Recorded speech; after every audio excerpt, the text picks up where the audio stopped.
A presentation about children's battle of education in Gaza. The ongoing war and destruction in Gaza have made education an impossible dream for over 625,000 school-aged children. No fewer than 45,000 six-year-olds are unable to start first grade, and thousands more suffer from trauma-induced psychological disorders, such as anxiety and post-traumatic stress disorder. The war has disrupted not only education but also the emotional and social development of an entire generation. Israel's offensive has deliberately targeted Gaza's educational infrastructure, with approximately 90% of schools either destroyed or shattered. Many schools that once provided safety or stability have been converted into shelters for displaced families. As a result, children now face extreme hardship, struggling daily for basic sustenance while living in constant fear of further displacement and violence.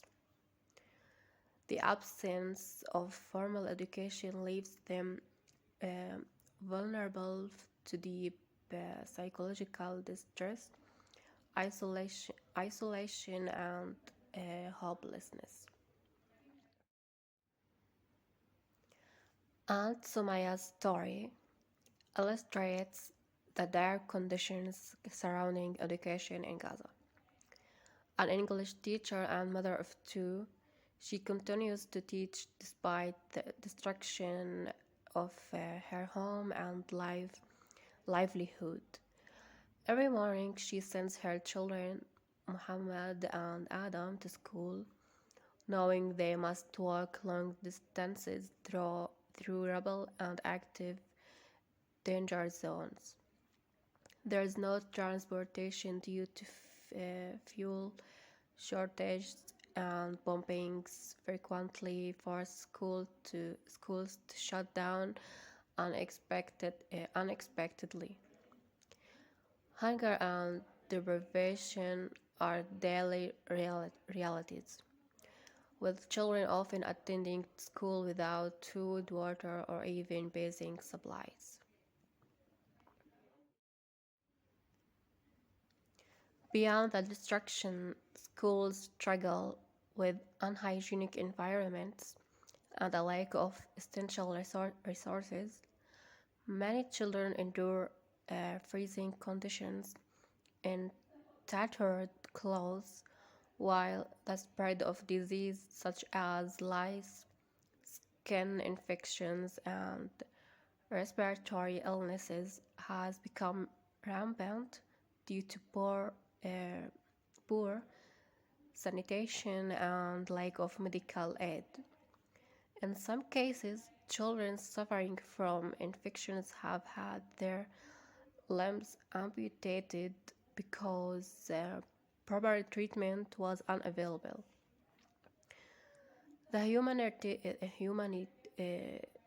humanitarian crisis extends beyond classrooms, as some children have even frozen to death in the bitter cold of displacement camps.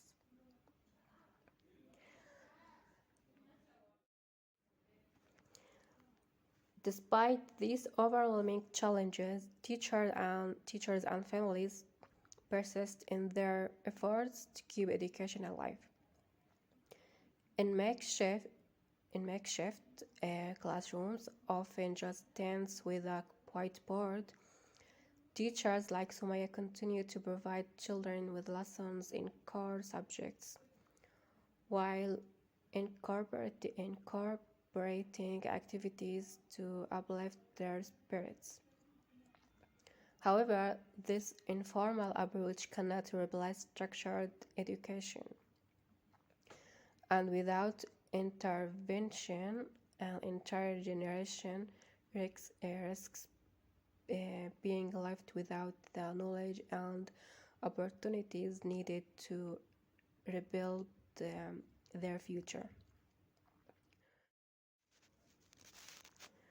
Restoring Palestinian children's access to schools is an urgent priority.